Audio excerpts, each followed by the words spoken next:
week the Warriors were able to get at or above 500 for the first time since the Christmas Day game versus the Nuggets. They've been doing pretty well since Draymond Green has come back. When it comes to certain offensive metrics like points per game, they've been tops in the league since that period of time. And they have gone on a 7-2 stretch since he's come back. Honestly, like, this doesn't really come from me, but yes, there are people who do really not understand Draymond's, impact on the team when he's on the court and when he's off the court. There are a lot of people who kind of underrate it, but at the same time, he is putting himself in that position because he can't keep his hands off people. But it is, the Warriors have done some great things, but there are still some issues. Of course, you have the emergence of Jonathan Kuminga over the past, honestly, a little over a month now. This man has been on complete fire. He's the third leading scorer for the team, getting elevated minutes, just getting all the paint points possible, putting in some good work on the boards. Brandon Pajemski has been probably one of the better rookies out of this class. That's not even just me talking. There are a fair amount of people who are saying this because he has absolutely dominated in his role. If Chris Paul was still playing, I don't know how plausible it is for Pajemski to grow this fast. Obviously, it could happen, but Chris Paul being in his position, he would demand the ball a ton. It doesn't give Pajemski a whole lot of opportunities to kind of make his own plays and do his own thing out there. But yet in points, rebounds, getting a fair amount of assists too, it is within the league lead for rookies in these statistics. And then the eye test on some of these, bro, the game versus the Clippers. I mean, this man, if Klay Thompson wasn't going to be the one to step up, Brandon Pajemski had no problem whatsoever putting up a solid 25 points. Getting around, I believe, 8 assists. He is seriously, just doing damage out there. And then following that up with another solid outing versus Jazz. So, it's good work to see that the young guys, granted with some of the injuries from the veterans, they've been able to seriously make themselves core pieces of the rotation. So still, there is a huge problem here. They now stand at 27-6, and 27-26 rather. But the downfall of this team this season, and I've witnessed it too many times, has been one score, clutch time games. They've played they've played in the most clutch time games this season with 37. And, granted, the Hawks, looking at this, they're kind of in the same realm.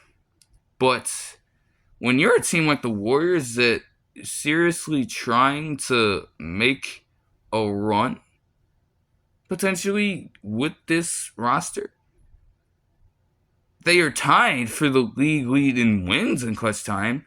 They have a team along with the Nuggets, along with the Bucks, along with the Celtics.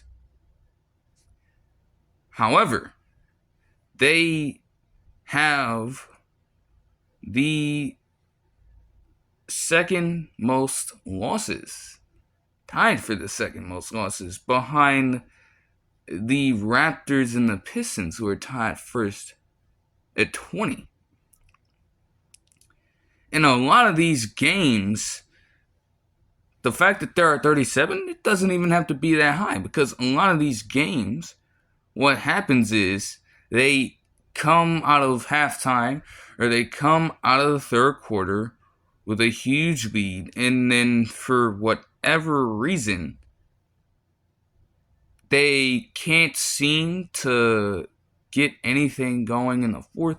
They just completely lose all basketball IQ, and they just get back to playing defense while fouling, putting themselves in risky situations, and all of a sudden, it's a close game. I mean, hell, there are multiple games. It's like, in a fair amount of these games, I've ended up watching live. I mean, dog, do I need to recall the Nikola Jokic game winner versus the Warriors? Do I have to bring that back to memory? Or what about the damn game versus the Kings in January with Curry turning the ball over late after having a huge lead in that one to lose by a single point? The very next game on that Saturday versus the Lakers, that shit goes to double overtime. You have Curry. It is like, it's actually crazy that I can sit here and just it, like, oh my goodness, dude. It's actually insane. Like, you can't fathom it. The very next game versus the Lakers on that Saturday, Curry, the league leader in every clutch time statistic possible. Field goal percentage, points, all that type of stuff. Curry goes to work, has multiple plays that absolutely save the Warriors from potentially dropping the game. You even get a clutch play from Klay Thompson to keep the game going. But LeBron's 36-20-15 game, I believe, just gets in the way of that completely, and they fucking lose by 1 point again. You know how heartbreaking that is? To have multiple games where you go back to back losing by a point. Again, more defense while fouling. In that game, you got damn LeBron putting up 35, 20, and 10, rather. I'm out here trying to juice up his fucking numbers. But you get the message already. Though, still, there are even more layers to it. I mean, the fact that this dude dropped 60 in overtime against the Hawks, who are, again, in the same realm of mediocre in clutch time games, but they pull out the win because they just torch the Warriors defense late in that period. You get a kind of a break from the negative part of it with some of the past, 3 games. I mean, the Clippers one was still bad. Have Klay Thompson just fouling early in the shot clock when he didn't need to. Russell Westbrook was the right guy to send to the line, but dude, you didn't need to do it that early on, and it got damn Steve Kerr so fucking bent he benched his ass the very next game. But, a couple games before that, you have Curry just absolutely telling Bradley Beal that he owns his bitch ass. getting a game winner on him and winning that game by a point. Then the game that Klay Thompson has his season high ends up being a clutch game because the Warriors allow Colin Sexton and Keontae George to get 30-plus points. Markkanen started going off in the fourth quarter. Collins got a few buckets, and Klay Thompson didn't score a single time in the fourth quarter. But the Warriors were able to eke out the win against the Jazz to send them into the All-Star break. The Jazz being in the position they've been for most of the season. Like, they've been turning things around a little bit, but there's still no way that you should be getting into a clutch game with that team.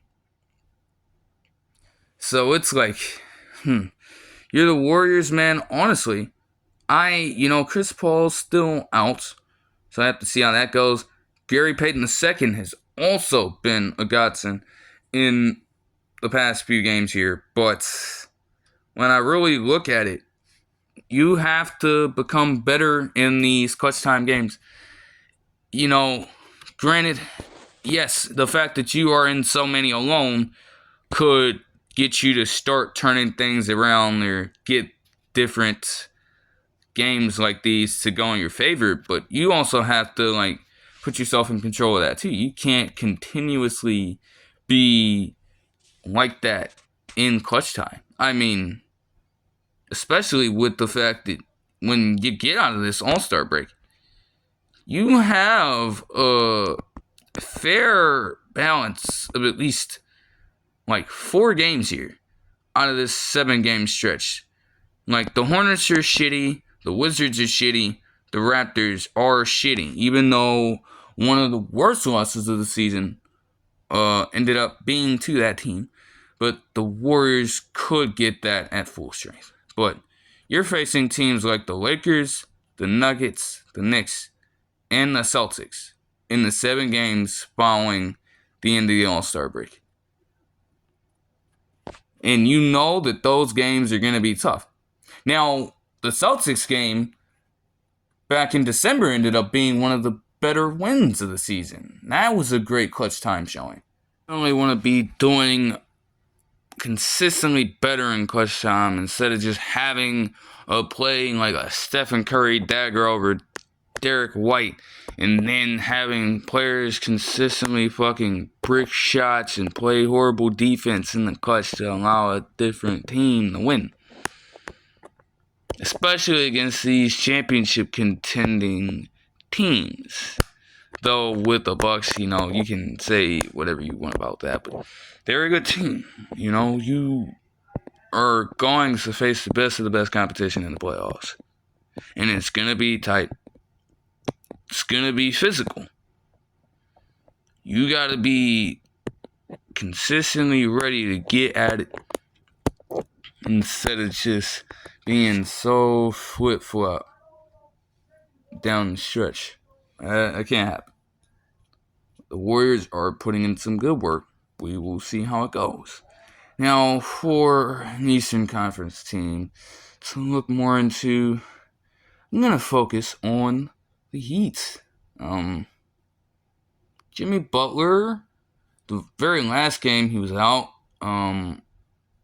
against not the very last game, but he was missing the action against the Celtics. This is the funeral he had to attend. Nonetheless, the Heat have had a stretch of games, where they just were not doing much of anything. And around this time, they ended up getting Terry Rozier, though they started off 0-4 with him, suffering some horrible losses and things of that nature. Still, they stand at 30-25. They are 7th in the conference, and have themselves a chance at a play-in spot. Now, with the Heat, this is a little different for the Heat, especially given the fact that they've kind of benefited from the playing spot over the past couple of seasons, and in these periods of time, they have proven themselves to be major threats to the Eastern Conference competition in the playoffs. I mean, hell, they just fucking made the NBA Finals last season as a play-in team, knocking out all of the competition along the way.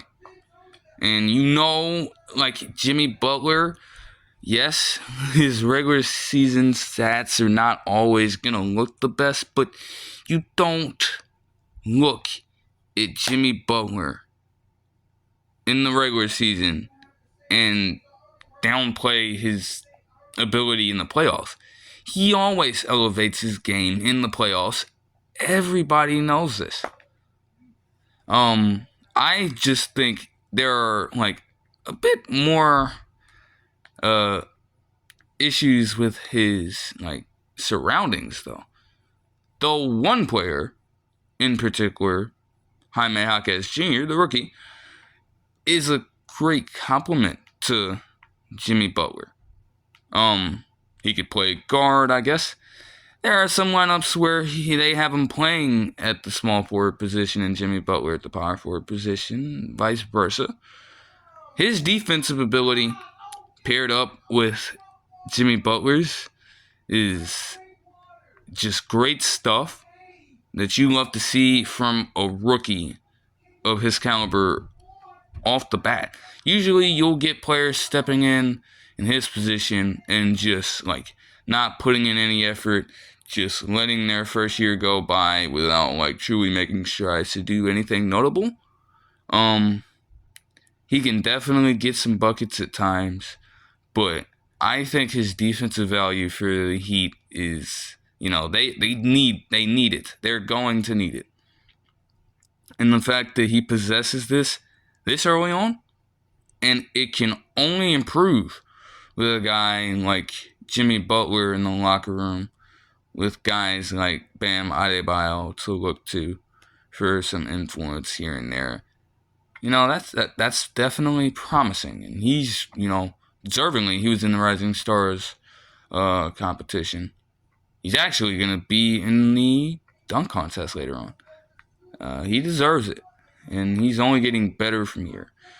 Now, main issue I find with this team, and again, it was even more glaring with the addition of Terry Rozier, is the fact that, their guard play can, one, be very inconsistent, and two, they lack floor generals. They lack players who can facilitate the ball efficiently. Try to name me a player on this team that can really make that happen. Like Tyler Hero's a good, option to have, but he'll have nights where he, is efficient from the field, and then the streaky shooting will get to him on other nights, and he's a liability on the court if he's not making shots at a high rate while also not being a good piece defensively. And teams are just seeking him out on every possession. They want to get a bucket. They're looking for Tyler Hero, and they're going to attack him. The Heat can do all they want to try and hide him, but, for most of these situations, it doesn't seem to happen. Now, this is fine for the regular season, but again, this is going to be a problem in the playoffs if they can't figure it out.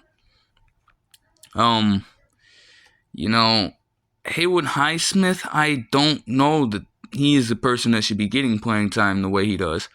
Josh Richardson is inconsistent at best. The Martin brother has honestly been inconsistent too. They were influenced by what he did in the playoffs, and they wanted to give him a shot to start from time to time, but he largely hasn't done anything either. Even Bam Adebayo has had games where, when he's facing, like, the top tier centers in the league, he kind of, his game shrinks. Let's just call it what it is. Like, he's had some good performances. Those are largely against, like, weaker centers in the league. He's playing somebody's top tier. He's going to get clamped up. His defensive ability gets minimized because the impact of that other player he's guarding is, like, great. And, again, great offense beats great defense in the league.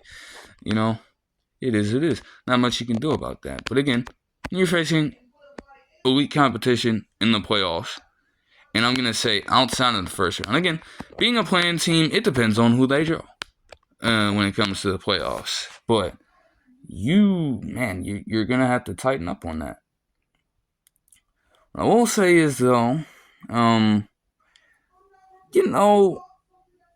they face some good Western Conference competition in New Orleans, Sacramento, Denver, and Utah.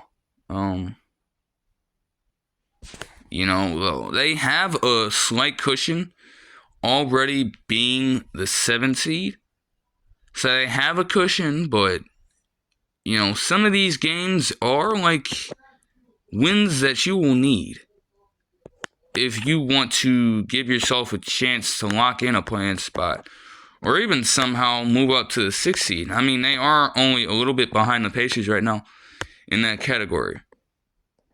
Like, you gotta lead a deficit of games behind a specific team that is that small. Every game counts.